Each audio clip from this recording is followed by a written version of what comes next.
हम देखते हैं कि प्यूबर्टी में क्या क्या एबनॉर्मलिटीज़ हो सकती हैं। तो एबनॉर्मलिटीज़ ऑफ प्यूबर्टी को 2 में डिवाइड किया गया है, प्रिकॉशियस प्यूबर्टी और डिलेड प्यूबर्टी। जो नॉर्मल एज ऑफ प्यूबर्टी थी वो हमने देखी थी 11 to 13 ईयर्स फीमेल्स में, गर्ल्स में, और 13 to 16 ईयर्स बॉयज़ में। तो यदि 8 ईयर्स से पहले स्टार्ट हो रही है गर्ल्स में और 9 ईयर्स से पहले स्टार्ट हो रही है बॉयज़ में, तो उसे हम प्रिकॉशियस प्यूबर्टी कहते हैं। प्रिकॉशियस प्यूबर्टी को 2 में डिवाइड करते हैं आइडियोलॉजी के अकॉर्डिंग, सेंट्रल या ट्रू प्रिकॉशियस प्यूबर्टी और पेरिफेरल या प्रिकॉशियस स्यूडो प्यूबर्टी भी कहते थे इसको पहले। तो सेंट्रल या ट्रू प्रिकॉशियस प्यूबर्टी में पैथोफिजियोलॉजी क्या होती है? ये हाइपोथैलेमस है, पिट्यूटरी है। तो हाइपोथैलेमस पिट्यूटरी गोनेडल एक्सिस के बारे में हमें पता है। तो ये हो सकता है कि हाइपोथैलेमस में अर्ली मैचुरेशन हो जाए, जिसकी वजह से अर्ली LHF-FSH का सिक्रीशन इंक्रीज हो जाए, जो कि सेक्स हार्मोन या एंड्रोजन्स को इंक्रीज कर दे, जिसकी वजह से early development of secondary sexual characteristic हो सकता है। तो ये हो सकता है कि अर्ली मैचुरेशन हो। प्रॉब्लम कहाँ पर हो? हाइपोथैलेमस में या पिट्यूटरी में। तो सेकेंड रीज़न क्या हो सकता है? यहाँ पर डिफेक्ट है इन HPG एक्सिस, जबकि पेरिफेरल या प्रिकॉशियस स्यूडोप्यूबर्टी में GnRH इंडिपेंडेंट होता है, defect in outside of the HPG axis. तो ये एक GnRH डिपेंडेंट था, एक GnRH इंडिपेंडेंट है।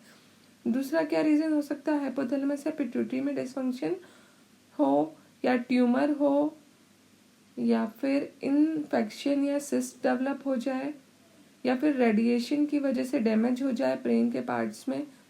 तो ये central type of true precocious puberty. इसके अलावा इडियोपैथिक भी हो सकता है, इसमें हमको कॉज नहीं समझ आता कि क्या है।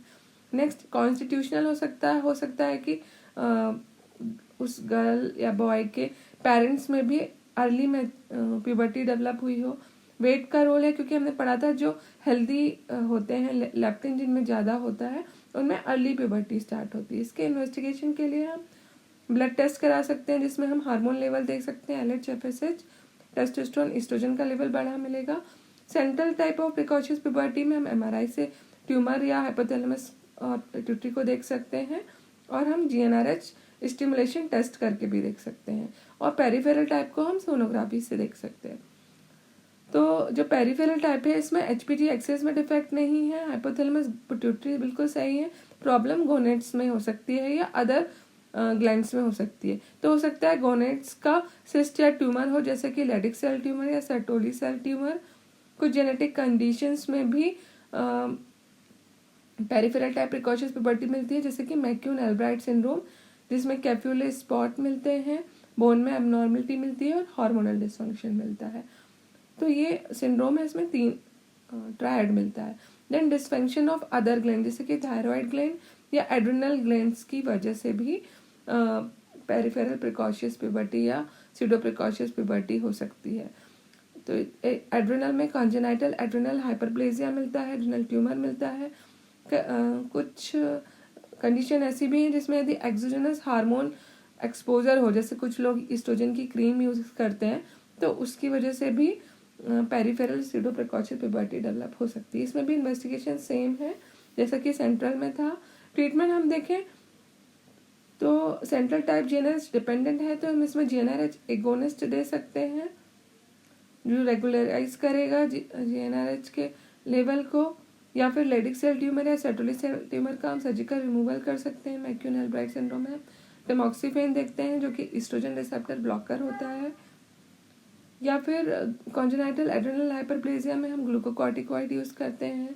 एड्रिनल ट्यूमर में हम सर्जिकल रिमूवल करते हैं। यदि एक्सोजिनस हार्मोन एक्सपोजर है तो तुरंत हमको एक्सपोजर रोक देना है, एंटी एंड्रोजन या स्पायरोलैक्टोन दे सकते हैं, बाइकैल्यूटामाइड दे सकते हैं। एक्सपोजर को हमें विड्रॉ करवाना होगा।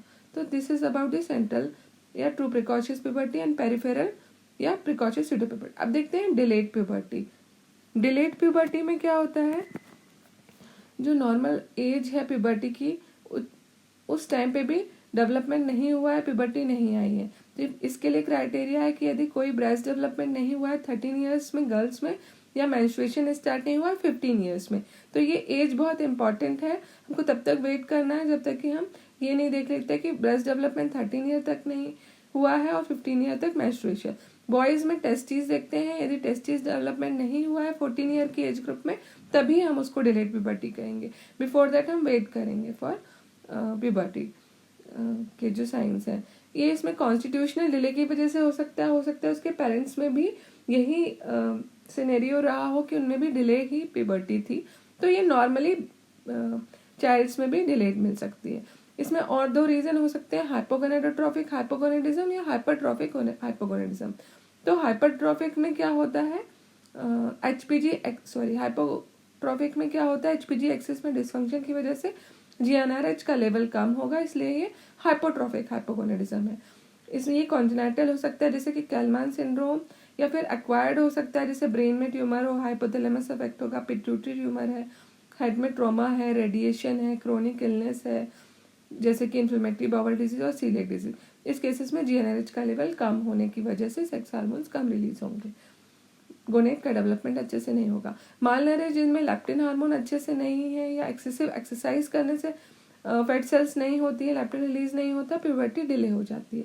कुछ ईटिंग डिसऑर्डर जैसे एनोरेक्सिया नर्वोसा, जिसमें सब्जेक्ट इसलिए नहीं खाता है, उसे लगता है उसका वेट बढ़ जाएगा और वो वॉमिट कर देता है। कुछ क्रोनिक सिस्टमिक डिजीज जैसे डायबिटीज में भी हाइपोगोनेडिज्म मिलेगा, हाइपोट्रोफिक हाइपोगोनेडिज्म। ग्लूकोकॉर्टिकॉइड मेडिकेशन है, कीमोथेरेपी भी जेनरिच के लेवल को कम करते हैं। फिर दूसरा है हाइपरट्रोफिक हाइपोगोनेडिज्म। इसमें जीएनआरएच का लेवल तो हाई है, फिर भी गोनेट का डेवलपमेंट नहीं है, क्योंकि हो सकता है कि क्रोमोसोम में डिफेक्ट हो, कॉन्जेनाइटल हो जैसे कि टर्नर सिंड्रोम, या फिर कुछ एक्वायर्ड कॉजेस हो सकते हैं, कीमोथेरेपी या रेडिएशन की वजह से गोनेट्स में इफेक्ट हुआ हो, कुछ ऑटोइम्यून डिजीज है, टेस्टिस का टॉर्शन है, या इन्फेक्शन जैसे मम्स में ऑर्काइटिस होता है। तो इसमें जीएनआरएच तो बड़ा है फिर भी हाइपोगोनेडिज्म होगा। तो these are the 2 also reason for the delay puberty, hypertrophic and hypotrophic hypogonadism. इसके अलावा एंडोक्राइन कॉजेज भी हो सकते हैं जैसे कि हाइपोथायरॉयडिज्म, ग्रोथ हार्मोन डेफिशिएंसी और एड्रिनल इनसफिशिएंसी में भी डिलेड प्यूबर्टी मिलती है। तो डिलेड प्यूबर्टी का cause constitutional, hypotrophic hypogonadism, hypertrophic hypogonadism, endocrinal disorder और जेनेटिक कॉज जैसे कि प्रेडर-विलाई सिंड्रोम में भी डिलेड प्यूबर्टी मिलती है। तो delayed puberty, these are the causes of abnormalities of puberty. Thank you.